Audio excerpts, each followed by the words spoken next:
Welcome to the new Voidgazers podcast. I'm the absolute unit. It's been salad, and I draw the most good out there and review movies the bestest. And I am Trixie the Golden Witch, the LGBTQ extraordinaire, celebrating Pride Month harder than anybody ever has or could possibly. And you can find me at Yig Studio and, Golden Witch Fire on all the social medias. And this is the new Voidgazers podcast. We have opinions about things, and now you can subscribe and download the podcast to hear those opinions. Yeah, I'm just going to go ahead and tease something that I think we're going to talk about later in this show, Mint. So I'm going to get your mind running because I think it's time for us to hit those goddamn watch hours. Yes. This channel's not monetized yet. Which means that all these views that you have been, lovingly giving over to the absolute unit Mint Salad, they haven't made her any goddamn money.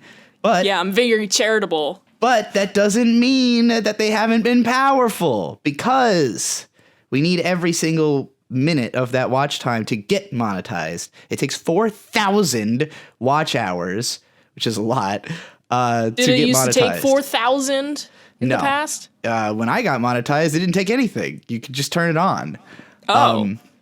I have had a channel that I had to grow to 4,000 before, and it took a while, and it took doing lots of really long content. And I already had a dedicated fan base that I could send to that channel. This one is just, you're totally grassroots growing this. So, but, with my expertise and experience and wisdom, I'm going to bring to you a way for us to launch this thing into the stratosphere. And that is, we're going to talk about weird things that turn us on.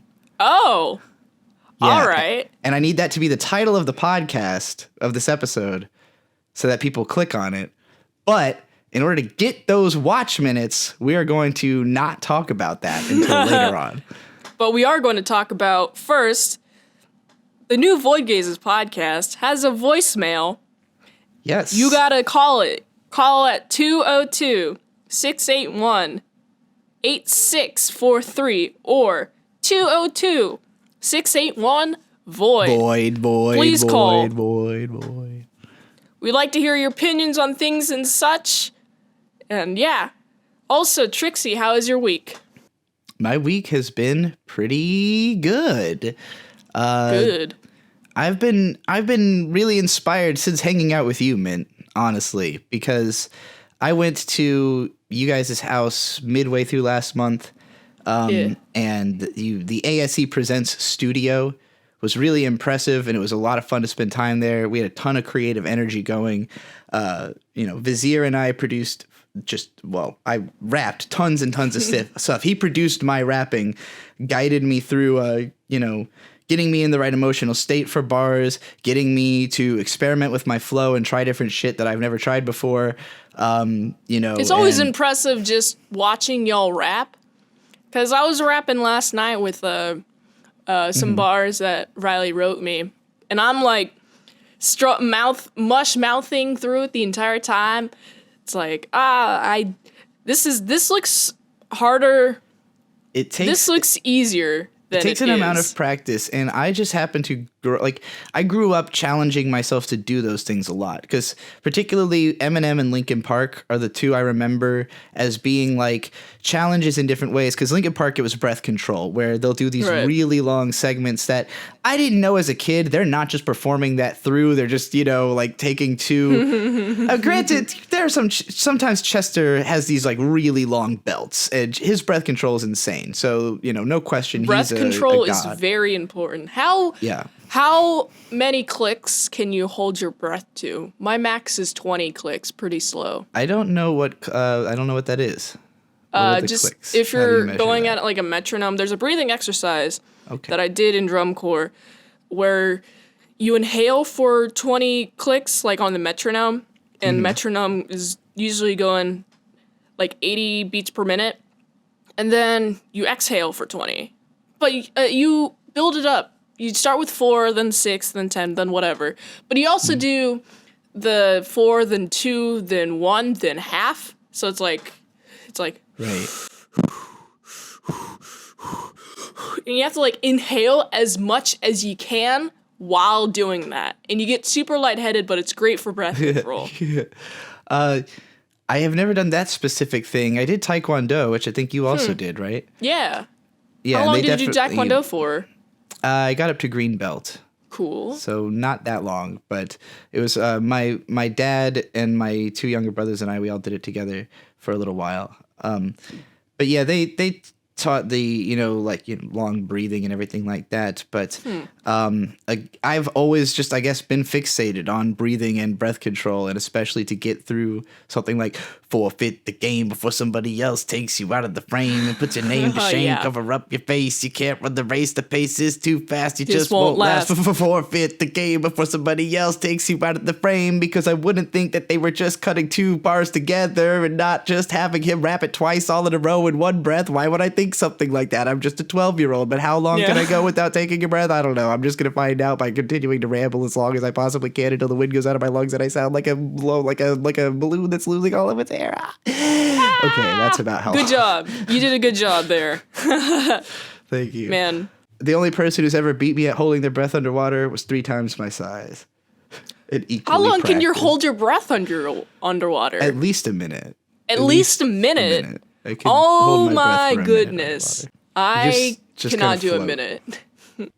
Just kind of float and dissociate. I can hold my breath on land for a decently long time, like a minute, but not in water. Usually in water, what happens is I'm underwater and I'm like, oh dang, I'm underwater.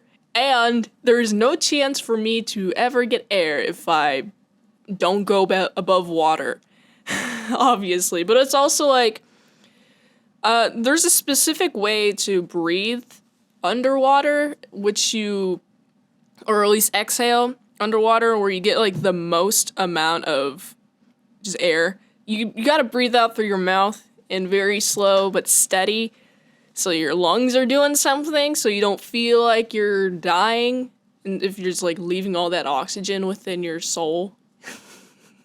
So I thought I was saving the erotic content for later into this podcast, but we've just gone on about how our throats work for the last 5.5 minutes.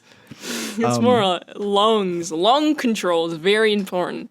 I don't even remember how we got on that subject. You asked me about my week, and I just started talking about how long I could hold my breath. I have no idea. Mint, how was your week?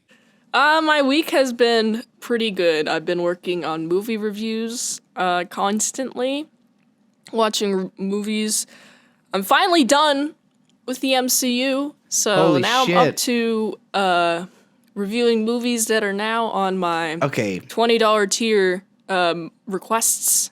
And I got a few that I gotta do. There's a lot you could milk out of having seen all these MCU movies, because I already know the road that I'm going to take with this, because it just so happens that you have Disney Plus, and therefore I have Disney Plus. Yes. And I would never have paid for it myself because I don't want to support Disney because it's run by pedophiles.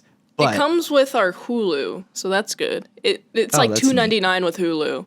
Huh. That's versus cool. like $20.99 with just like Disney Plus. Jesus It's like, Christ. oh, this is much better.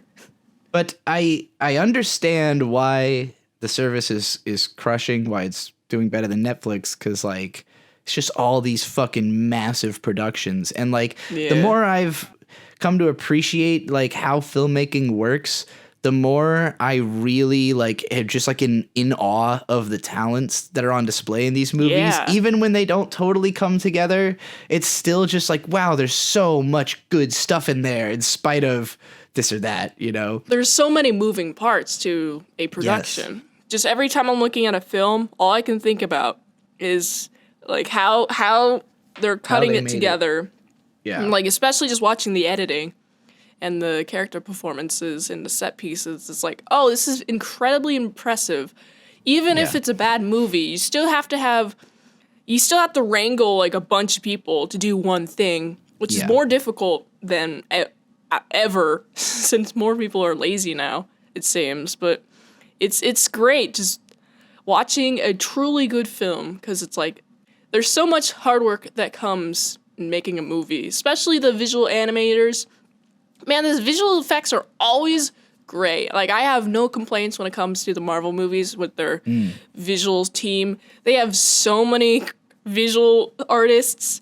It's like, it probably ridiculous. Has to be like one person per one asset or something. Because they got like a bunch of overseas animators. You can tell by like the names and the credits. And for sure. Always in awe. I think when it comes to the talent that they have, it's like I don't think it's probably that they have so many of them, just that the people they have are insanely good.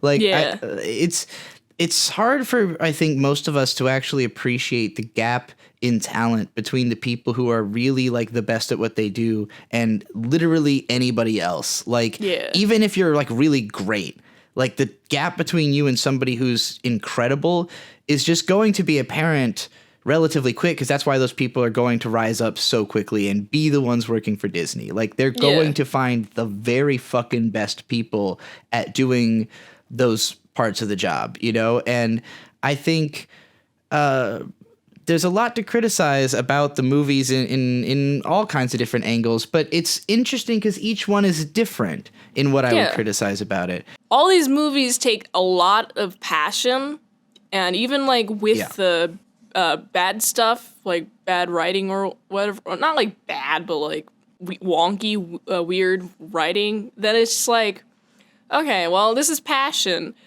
If they truly want to improve, they'll just do a better one next time. The only one that I've seen so far that I didn't feel the passion in, it was unwatchable to me, was Thor 2: The Dark World, which is widely considered the worst one. And I really think, so I learned from being on the Monday Night Grift, Vito's show, Andy Signor was on there, and he was talking about how they have this giant dome, like this big green screen dome that is just green screen all around, even on the floors, but it projects like what the scene is going to look like out onto it so that you can see what you're acting in. And I was thinking about him describing that as I watched Thor 2, because it looks like they just built that dome and this is the first movie they shot there, because everything's flat. Like, in the first couple scenes of the movie, like, there's just the terrain is totally flat on two different battlefields where it just shouldn't be. Like, just logically, there's no fucking way it could be so flat. Right. And like, there's a couple of shots where they literally tilt the camera sideways and have people kind of like walk at an angle to make it look like they're going uphill, but it's so unconvincing. And it's like the last shot of the scene, and it's just this one shot where they decided, okay, now we got to try to make it look, I guess, less flat. It's awful. And I was just so distraught. Yeah, exactly. Big cope. And like, I could see how this technology was going to be now, you know, we've got, the reason Andy Signor was talking about it was because of Obi-Wan and how that show very clearly uses it. But he was describing how they have sets. He was just complaining about the limitation of the size of the sets. This is a whole different story. There aren't any sets in Thor 2, and Thor 1 has tons of sets. So, like, that's one of the most impressive things about Thor 1, which is not a great movie, but it has great sets. Thor 2 looks like shit. Thor 2 is very lore heavy, which is why some people enjoy it. But yeah, I don't like Thor 2. I don't remember what happens in Thor 2. I blanked it out. Well, it's like, part of it's weird because we went and skipped to the end, me and Bird, and because I wanted to know what happens with Loki and Thor. I mean, Loki and Odin, rather. So there's a scene where like Odin is in the throne room and he's informed that Loki has been killed. Like, he died in battle, and Thor says that Loki died honorably to his dad at the end of the movie. But then Thor leaves the room and it's revealed that Odin is actually Loki. But we have no fucking idea what happened to Odin between him finding out that Loki is dead and Loki being on the throne pretending to be Odin. They'd give you nothing on Odin's fate in the movie, which is very weird. Odin like doesn't Odin go to sleep in the first Thor? That's like a plot point. He goes to sleep through most of the first movie, but he wakes up at the end. Okay. And he's like, also he's a completely fucking different character in Thor 2. The way he's written is not even similar to the same character. It's really weird. Okay, And Chris that Hemsworth is seems weird. really bored and like tired by the end of the movie. Like he just doesn't want to do it. So yeah, it's Just bad. here to collect a paycheck. I mean, I would too, honestly. Yeah. Man, although what's better than Thor 2, one of my favorites from that era, Avengers. I've always loved Avengers. I've watched it multiple times in the past. I remember watching it in theaters when it came out, and my family was like, wow, that's pretty cool. But then didn't take me to any other Marvel movie, except for like weird select fews. I don't remember seeing any movies outside of that until recently. I did not get shown a lot of movies, which is why I'm doing the movie reviews. Yeah, I feel similarly. I didn't watch a lot of live action movies, mostly because I was just so into cartoons.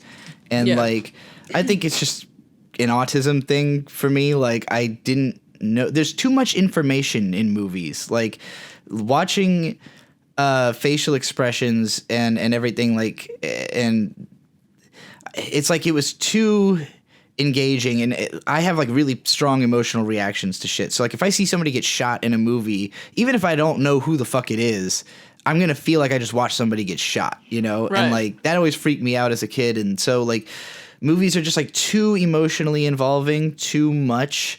And so I would just kind of retreat to cartoons where it's like, you know, there's a softness to it and it's not so emotionally intense. It's not like real, you know? It doesn't like look real. Like, I get, like, why a movie would look real. I've had a few instances where some movies I'm just crying after, but it was, weirdly enough, it was never after live-action movies. It was after Coraline, when I saw it in theaters. Yeah. And I was just heavily misled in the type of movie it was. And then by the end, I was like, oh, wow. What type of movie did you show me, Mom? But it was an appropriate film. Yeah. It's a great movie. It's just scary as a 9-year-old.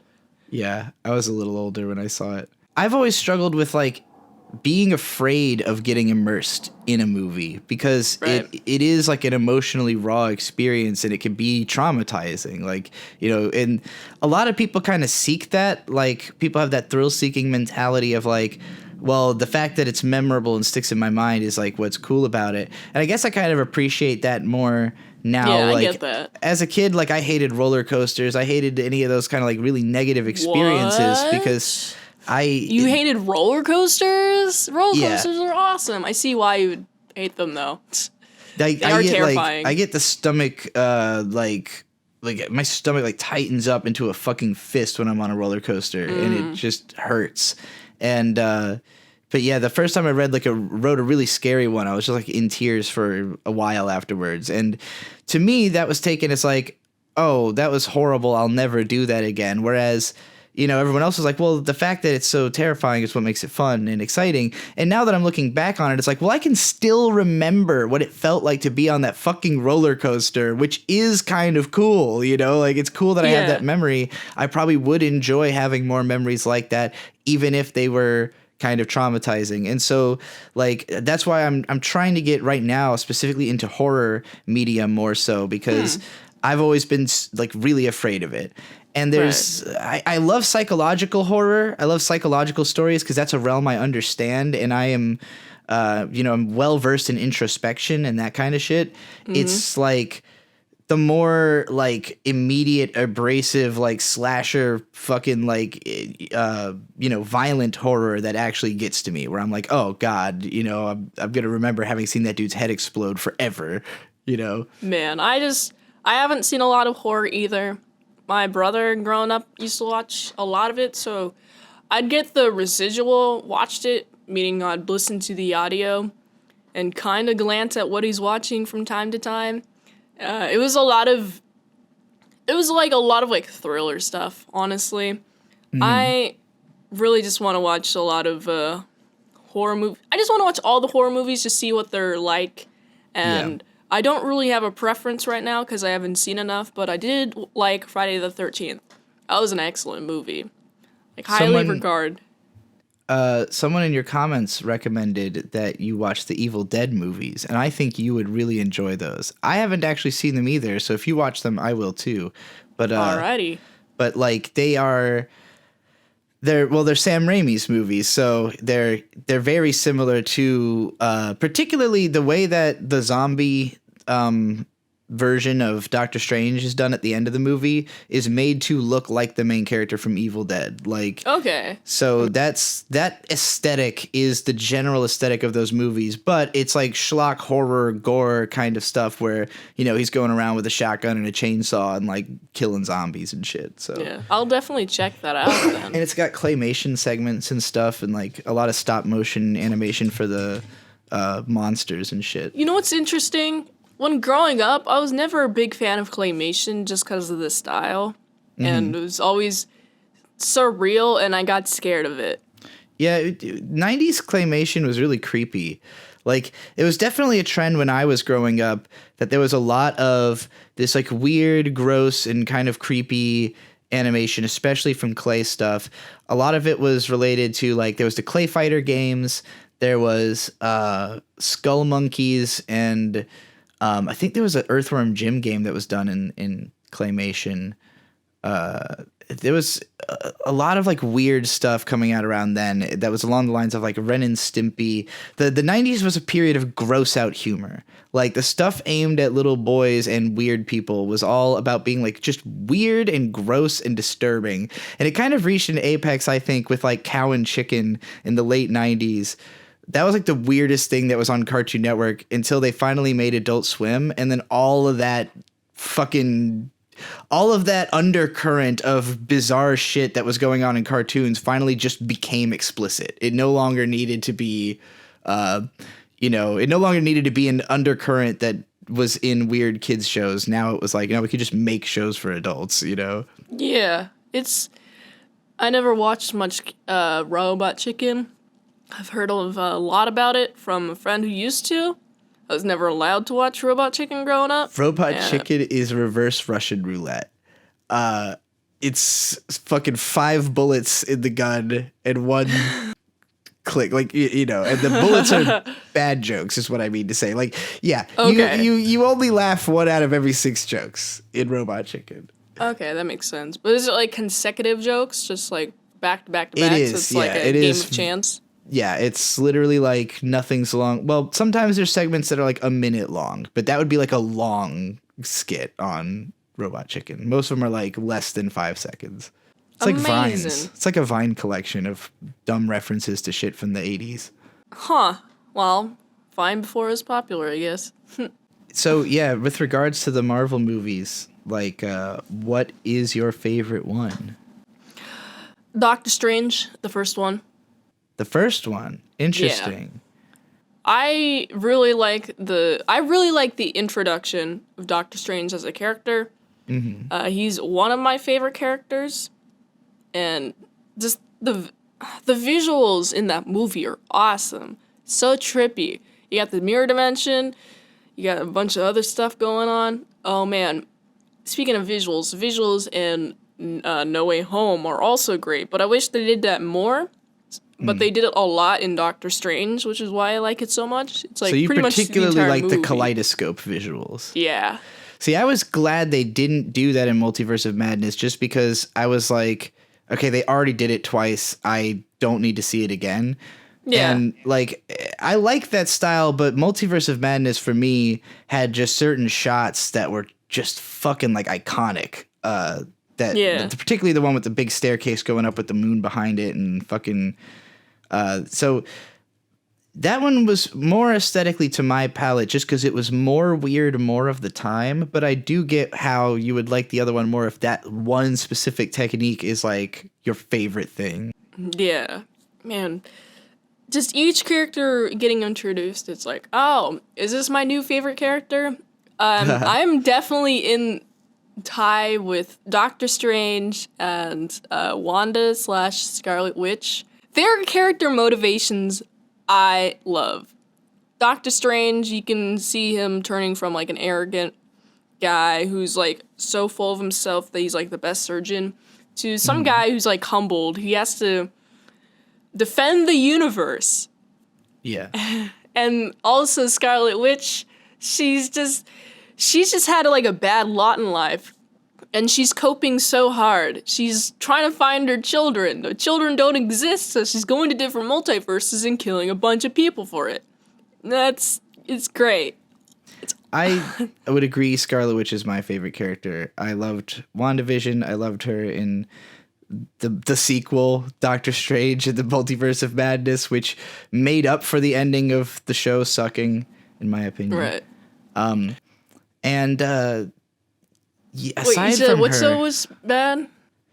I didn't like the ending of WandaVision. Where she leaves? No, just like the whole last episode, like all the action shit, the whole fight with all the mechs and all that. Like, now granted, I haven't actually seen Avengers 2. So I never saw her introduction. I don't know that much about her brother or Vision from the movies. And I had read, so WandaVision is very loosely based off of a Vision comic where it's kind of the same story, but it's about Vision having a family of androids living in the suburbs, and everything goes heinously wrong because he's a superhero and he can't help but get dragged into bullshit. Right. But like, that's a 2-volume story that's really fucking good, and I would recommend reading it. But it doesn't really involve Wanda that heavily, because in that one, Wanda's dead, and that's why he's doing all this. So the role reversal in the show is really good, and it takes a whole different approach to the character. What's her name? The Olsen sister. Elizabeth Olsen? Elizabeth Olsen. She is incredibly gorgeous, very easy to look at. So it's always fun to see her. She acts really well, of course. And she's probably the best actor in these movies, actually, when I think about it, other than Robert Downey Jr. And Tony Stark is my favorite.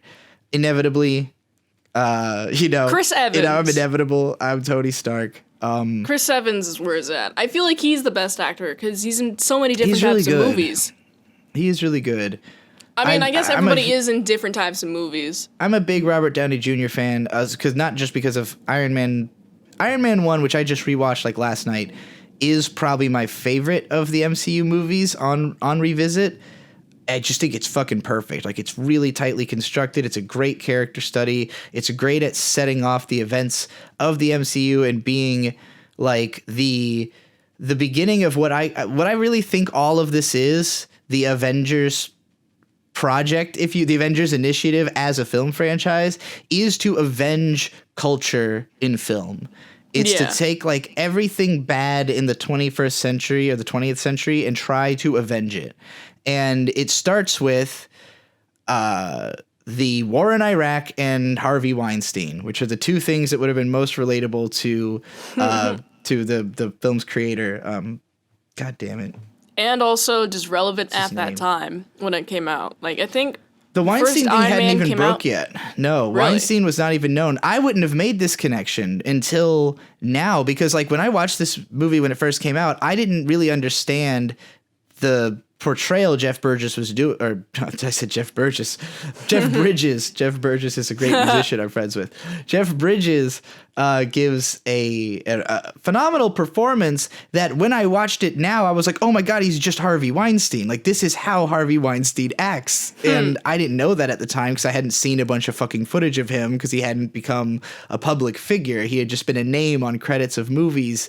But people in the business know him, like Jon Favreau, whose name I was trying to remember. Jon Favreau's big genius, put himself into role. He's happy. Now he's a character. Awesome. And genius move. I think Jon Favreau, I really do think that Jon Favreau and the producer Kevin Feige, like, are Nick Fury and Coulson. Like, they really did do this. They brought together all the good people in the industry to try to create a new division of industry that could self-perpetuate itself and keep all those people working forever. And they were going to do it to shut out people like Harvey Weinstein. And, finally I think being able to pull his card was probably possible because of the fact that there was a structure existing outside of him. He was the most powerful man in Hollywood, the most powerful producer, so like he's been totally undercut now that Disney is the biggest studio. And granted, Disney also run by pedophiles, but not the film branch. So, well, debatably. It's just a few more strata removed. I don't know. Kevin Smith is the only one to stand up to Harvey Weinstein, and he tells his story a lot, and I like Kevin Smith for it. He's a good boy. Yeah. Good bag of tears. But yeah, I definitely appreciated the performance more. Looking at it as like, okay, he's acting like Harvey Weinstein. Especially there's a part where he keeps using this paralysis thing like that they invented, and he like knocks Tony out, and he goes, "There's so many uses for temporary paralysis," and I was just like, "Whoa, rape." That's what he's talking about. There's a lot of uses of temporary paralysis throughout the different ways throughout the MCU. You got I'm thinking in Thor Ragnarok, there's the neck zapper. You also got like just force fields, not force fields, actual taser zappers, or just weapons that are created to zap. Stuff like that. It's always hunky dory. I also really like speaking of weapons, I like the weapons that everybody has. Like Loki's, the staff thing from the first Avengers that kind of goes throughout the rest of the MCU, to just the Iron Man pew pew. Iron Man pew pew is great. Steve Rogers' shield is great. Vibranium. I really enjoyed Captain America. I thought it was America's ass right there. Captain America was a movie that should have been an 8 out of 10, and I gave it a 7 purely because of there's like 10 minutes of shit that just didn't need to be in the movie. And most of it is there's a part where Cap, like some girl like rooks him into making out with her so that it pisses off the girl that likes him. And then they like kind of spat with each other for a little bit, but then his friend dies and it just totally doesn't matter. Like none of that gets brought up again at all. So it was just there to like create conflict between them that just seemed out of character. Like it didn't seem like it didn't add anything to Cap's character for him not to have like you could have just as easily had a scene of him turning that girl down and the girl being like, "Oh wow, Cap, I love you even more." And it would have meant the same, like just as much, because nothing happened out of the situation. It didn't change anything about their relationship. They didn't have to grow beyond it. She just forgets about it after his friend dies. So there was that, and like a couple other, just like some of the action scenes are too long in a lot of these movies. Yeah, especially towards the later movies where the movies get longer. There is just a lot of kickiness, but it's like at the same time, how long do I need to see this kickiness for? I feel like I'm looking at this kickiness because it keeps me in the theaters longer, and therefore more of my time is being used watching this movie. So that's how I feel. This is me admitting that I haven't watched your video about it yet, but what did you think of Captain Marvel? Captain Marvel, it was okay. I didn't particularly care for it. Like, you got the scenes with... I just have a problem with how they introduced Captain Marvel in the series.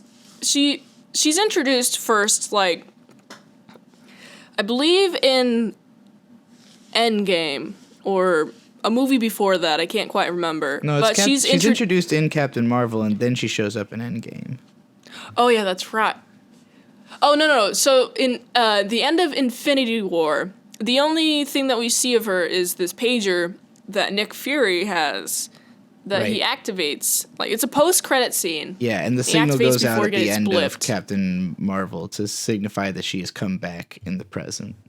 Yes, and then Endgame, she's just kind of there twice, but she's only there to help the characters out of situations, like Tony, and also just getting Thanos, trying to defeat Thanos just on herself. But like, I just feel the Captain Marvel movie, I think it should have been like earlier in the lineup and she should have been used more. I mean, I know she's like out defending planets and whatnot, but I would like to see more of her personality versus just like her being used as an ex machina device. Yeah. Not quite a big fan of that. So I think that it's a really unfortunate case where I think they pulled the plug on this character because the actress became so unpopular so quickly. Yeah. And so they like really pumped the brakes on pushing her as hard as they had intended to. And like, I get why, because I kind of enjoyed this movie. I think it looks really good. It's like one of the better looking sci-fi aesthetics in the whole franchise. And it's got a lot of like Mass Effect influence in the way it does its visuals and sound that I really appreciated.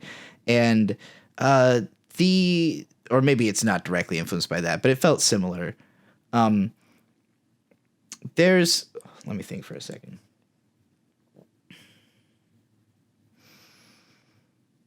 So as I was watching the movie, like I was thinking about like Brie Larson is sort of known for being like kind of a bitch. That's like there's like whole videos analyzing her behavior, explaining how she could have better charisma and stuff.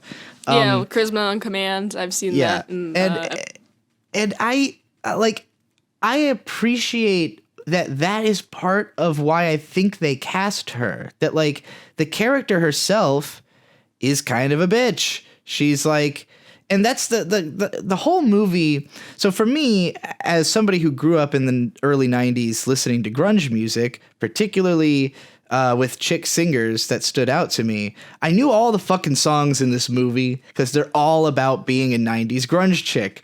And it's like there's a very specific type of image they were trying to craft of like early 90s, grunge chick, and they needed somebody who would be able to look like that and act like that attitude, but be young enough to, like not actually be from that time period, Right.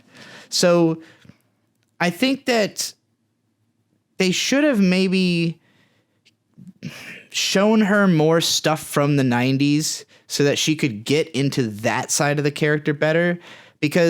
But at the same time, she's like, she has no memory of any of her past. And she's like, it's just such a fucking convoluted situation for the character to be in. It's hard for me to blame her for not being sure where to place herself emotionally, because she's kind of not supposed to fucking understand anybody. She doesn't really understand humans because she spent years on Krell, but she doesn't understand Krell because she's not from there. She has no memories. So all she has is this vague idea that she was always kind of harped on for being too emotional, so she's tried to make herself into a hard ass, but it's obvious that she's super emotional, and that's what makes Brie Larson the perfect casting for her. Is that's just who she is. She's actually a really emotional person trying really hard to seem cool and tough and like nothing gets to her when it obviously does, which is what is negative about her charisma, but good as a reflection of the character. But like as the movie goes on and she has to start experiencing change and warmth and like expressing herself to, because she mostly connects with this little kid. There's shots where it cuts back to her face and she's just making these like really weird, unclear expressions where I can't tell what emotion she's supposed to be feeling. And it's like she doesn't she doesn't have the range to figure out what she's supposed to express in this moment. And it doesn't help that, she's got Samuel L. Jackson bolstering her, which is why the movie's watchable, because he is like practically feels like he's, parenting her through the role. But then you've got the other actresses. The woman whose farm they show up at is terrible. Her daughter is a better actress than her, and she's not that good. That was particularly embarrassing to me. So I don't blame Brie Larson for like having nothing to go on with in those scenes in particular, because those are the worst fucking parts, are her talking to them and like trying to express emotion. Whereas all the like hard sci-fi stuff is like, okay, they tried to make a movie where the main character is like Samus with the like Zero Suit Samus, the movie, I'm fine with that. I thought it was cool until the ending, before. and it was kind of just the villain wasn't interesting enough or set up well enough to like have impact. So I didn't actually realize the climax had happened. Like she beats the bad guy, and then I thought there was going to be like another bad guy, or that she was going to get like even more powerful, because I had heard everybody say that she was like super OP, but she didn't come off as super OP in that movie. I guess she must in Endgame, but yeah, in Endgame, she saves Tony in the beginning because Tony's like floating through space, has no oxygen. Then she disappears. He's like, oh, I'm saved, hurrah! And then she saves him, but also her powers include going through a Thanos ship and exploding it, just like zipping through it. And she can also match Thanos's power, but she's not as intelligent as Thanos, because Thanos will just take off one of the rings, puts it on his other hand, and then punches her. That's how he defeats him. It's like, oh, this seems kind of obvious. But yeah, it's entertaining.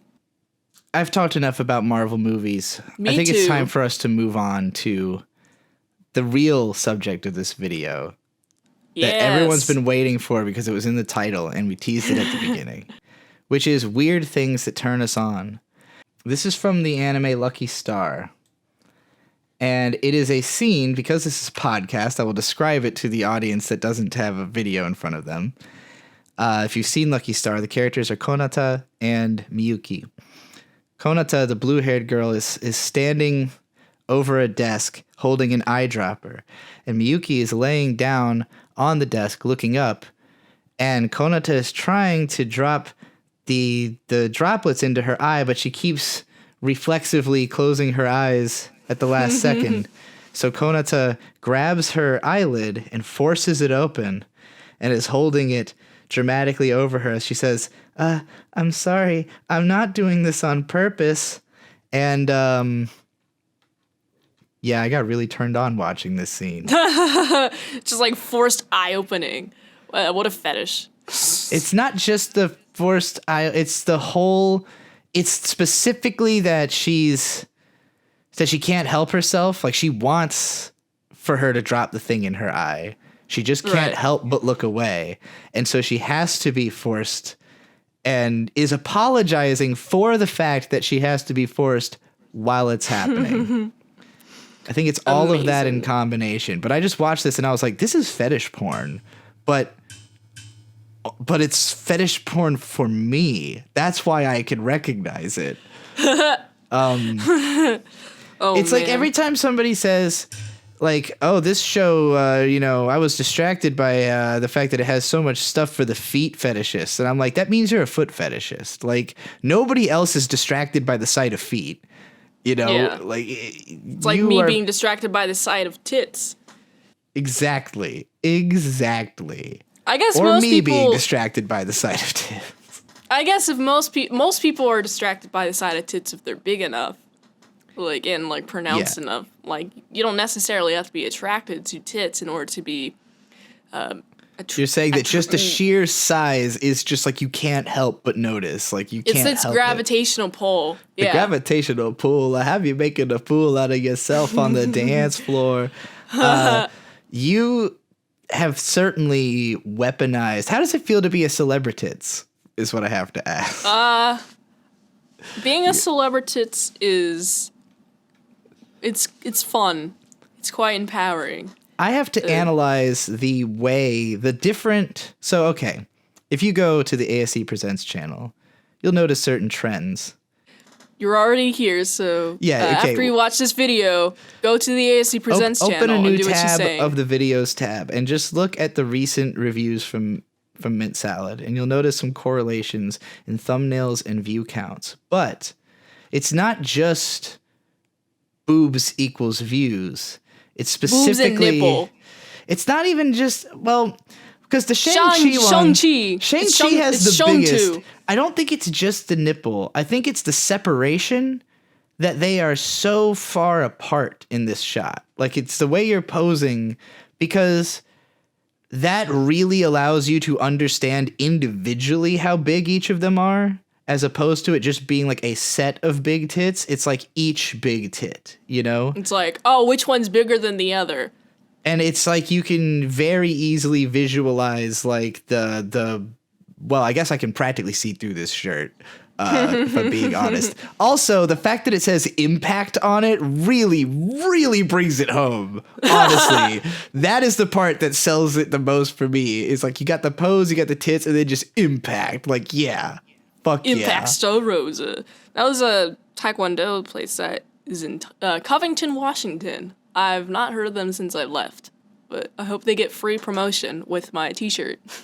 But we also have to note the Eternals review, because this one isn't really tits focused. The tits are there, but the tits are being presented just like any set of great tits. It's not like when you look at the Impact one, that is like only Mint Salad has tits like this. Like they're like unreasonably large. What is actually, do you want people to know your cup size? I guess, well, actually you need I bras. don't even know my cup size. Like, no.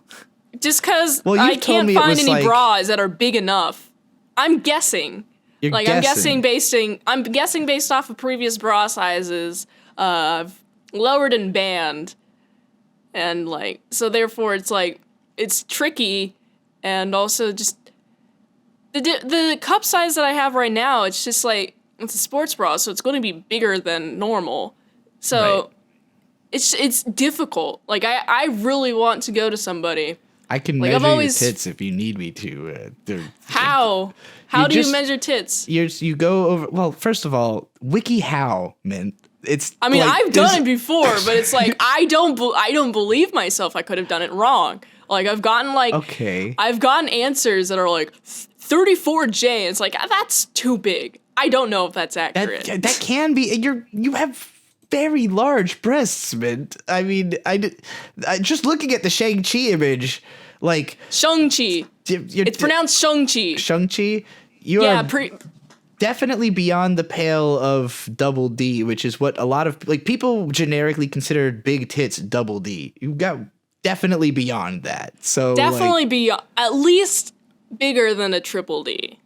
Yeah. Put it there. But I didn't even know it went up to triple D. I don't want to be like, oh, this is my bra size and be wrong. Right. But so I don't want to say it like officially. But when I do, when I'm official about it, then I'll say it officially. But yeah, big tits, fun. But my point was that their tits are not the only draw of this Eternals thing. It's the pose, the eyes, the face. Like, this is like just you being gorgeous. Like, not that it's you have giant tits. You just look gorgeous on this thumbnail. So that's a whole different... I got a new makeup palette, and I think that contributes to a lot. Like, I got like a really good makeup palette. And you guys have a really good setup for taking photos that you've been using as well, because those photos are coming out great. If anybody doesn't follow Mint Salad on Instagram and Twitter, you are missing out on a lot more of what you seem to be coming to the channel for. Yeah. Tits Mint Salad is more of the lewd photos. You've taken the lewdest photos I've ever seen of you recently. What inspired you to start getting so lewd? Just feeling more comfortable with yourself, or what? I'm at the point now where I've grown enough in like reputation for my talents, and like just I can talk about movie reviews. Like I have like my own opinion about things. I have a skill set, like a really highly defined skill set, plus like different other skill sets like editing and whatnot. That I'm like, okay, well, now if I were to do this, I don't feel just like an e-girl who's just online, just any other e-girl online. Like I have something to prove. Like I have something else to me. You're not selling the sex appeal. You're using the sex appeal to sell a thing. Yeah. Kind of what you're saying. I appreciate that. It's like a whole marketing. Because to me, I feel two ways about it, because personally, I obviously haven't done a lot of like trying to make myself look sexy on the internet or anything like that. But that's because like I'm not like you. actually beautiful to an extent where people won't be convinced they could talk to you, but would still follow you because you're beautiful. Like, it's interesting. It's interesting to get this reaction now because growing up, I never had this reaction. Like, I'm glowing up now. So my teenage years, well, it's I the was confidence. Alone, It's bullied, when I met you, you were very cloistered and in your shell. You also dressed like a boy, so that was a big part of it. So I think the fact that you're dressing feminine and wearing makeup and like really, also you look really strong because you've been working out. So like that adds to it where you look like a girl role model to me now, where like I promote you because I see you as like, okay, well, if girls who are like Mint Salad see her, then they will be like, oh, well, fucking, I want to do that. Like I want to be like a strong, sexy, chick who just like watches movies and does cool animations and, like lives off of basically just being generally talented and likable. It's interesting. I've had a lot of people tell me that they've been inspired by me. Just the workload that I've been doing. They're like, oh, wow, that really is inspirational. And it's definitely helped a lot of people just do more content work. Well, and I'm glad I'm inspiring people. Nobody wants to be the person who's working harder than everybody else. But every time somebody decides to be that person, it makes everyone else work harder. Because they see you and they go, well, I don't want to feel like the one who's laying around while they're doing something, Yeah. And so it gets that kind of fire under you where like, and when we first met, like I was in a state where I was kind of half-assing it because I was too worried about everything else. Like I didn't know what I wanted my career to be exactly. I couldn't figure out like what I even wanted my life to be exactly. And so it took me a long time to kind of hash all that stuff out. But then I finally reached a period of kind of realizing that whatever I want, whatever the goal is, I can't achieve it unless I bust my ass just as hard as I ever did, Yeah. And it was seeing you do a video every day in a month was like, well, I've done that before, but I didn't have a job at the same time. Like I didn't have a day job when I did a video every day all month. So even though like, the videos I did were like scripted and more edited than the ones that you did, nonetheless, you had to watch a whole movie for each of those, which I usually was like, I was very avoidant of ever having to try to watch anything more than like an hour or two while I was doing those projects. Cause it's really fucking hard to turn around a project in that amount of time. Like if you only have 6 hours and the movie's 2 hours, you better be able to figure out what you're going to say about it really fucking quick and get that shit edited, And it really helps that whenever I'm doing the movie reviews, I can just visualize a scene. Like, it helps that I'm an artist and I've like grown to actually think this way, but like I can visualize a scene that I'm thinking of and then speak about it. So that's very helpful. But like I didn't have this skill set a couple of years ago, so your communication style is very similar to my mom in that sense, that she recreates the scene in her head and then tries to guide you through that scene. And so like I can see you doing that. Like when you just talk about movies, you have this way of looking up and into the distance where I can tell that you're just looking at the movie. Like you're not looking at reality, Yeah, exactly. And yeah, it's a lot of people are like, "Oh, are you high because you're not looking at the camera?" It's like in the way that I speak, but it's like, no, I'm just thinking about the movie. Like I'm visualizing it. You're processing it. You're trying to like look at it and talk about it at the same time. And like sometimes you have to kind of take a step back and just let the scene play and be like, okay, now I remember what that scene was, Yeah. And then you can describe it. But speaking of scenes, some hot scenes that weirdly turned me on. Yes. Eyes on the prize. Thank you, Mint. I was about to ask. Big titties. Big titties. I mean, that's not like a weird thing. I thought about sending you something earlier that I thought you might like, but I would feel weird if I sent you pornography. But I'll describe it to you. You don't have to feel me. You don't have to feel weird about sending me porn. But nonetheless, I'll describe it to you, and you can tell me if it's something you think you want to see. Okay. So it's like, I think it's a chick Link, or maybe it's Zelda. I'm not entirely sure. Huge knockers. It's in 3D. They're on their knees, and Ganondorf is next to them with a... All right, 3D, immediate turn off. I don't like 3D porn. Okay, interesting. I prefer 2D porn when it comes to just normal porn. Very specific on what I like, and it depends on the mood that I'm in, which I like. But generally, I like women. But drawn porn is more my speed, because it's more like I can appreciate the art at the same time. Like, with porn, it's just like, okay, well, they're fucking. Like, I know there's, like, art to this, but it's not like a solid link in my head, not as much of a solid link in my head as it is just watching animated stuff. It's like, okay, well, I know exactly how they did this, how much time it must have taken in theory, and I'm just very impressed. And that turns me on. Being impressed by work. That I totally fucking relate to you on that specifically, because when it comes to drawn pornography, especially doujins, like comics, the artwork being good is like step one of me even walking through the door. And I usually don't really care that much about what the actual content of the story is. It just has to look really good. And I have very particular tastes where I'm fixated on like body line, like like the shape of the body. So, body line. Okay. Yeah, like, so not so much any one particular aspect, but how it all flows into each other, you know? Right. So to me, it's like the overall body aesthetic is what I'm looking for. So there's only certain artists who can really pull it off. But speaking of certain artists that can really pull it off, Dives, hot, I'll spicy. Have to look up Dives. They mostly do.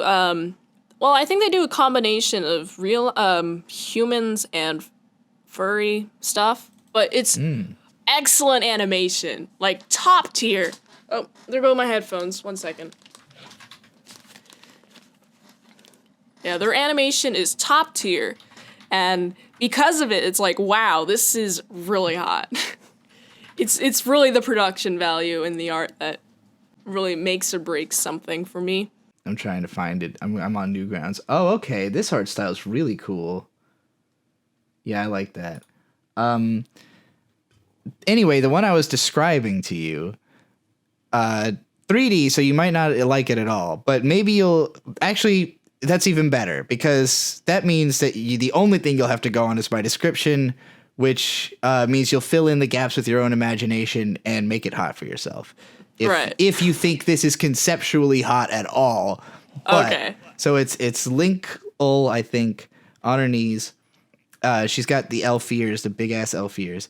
And you got Ganondorf next to her with a huge cock, and he shoves it right through that elf ear into the brain. And she's got this expression, like basically, like you see the Triforce of power on his hand like light up right before he goes in. So I guess he did some kind of magic to make her head a vagina or something. But like she's got this expression that's like somewhere between pain and pleasure, and it's kind of unclear. And it's twisted, and then of course he jizzes and it comes out of her eyes. And they like roll into the back of her head, and it's very like bright and poppy aesthetic. So it doesn't come off as like a dark or scary scene, but you know it's not really clear if she lived or what the fuck was going on. Oh my goodness, just the body stuff is weird. Like I've never been a fan of like massive cocks with like bulging through the stomach because it's so big. Because, like, all I can think of, like, is, those poor intestines. Yeah. Those poor intestines. That does not seem pleasurable at all. And also, just, like, cum inflation, not fun. It's like, there's too much cum. Too much. Too much. There's so many babies. The possibility of so many babies in there.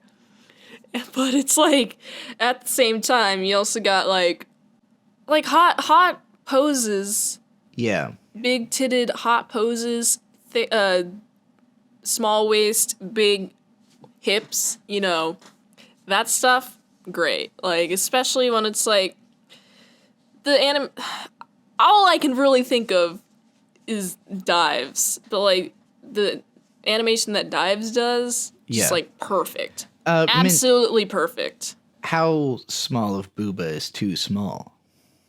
I'd say like C's are too small.